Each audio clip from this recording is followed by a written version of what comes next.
మధుప్రియ మొన్న బీఆర్ఎస్ జగిత్యాల సభలో చాలా చక్కగా పాడారావిడ.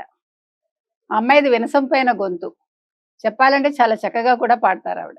కానీ రాజకీయాల గురించి మాట్లాడటం జరిగింది.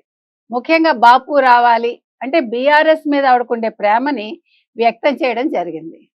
కానీ మధుప్రియని ఎందుకు మీరు రాజకీయాల గురించి మాట్లాడుతున్నారు?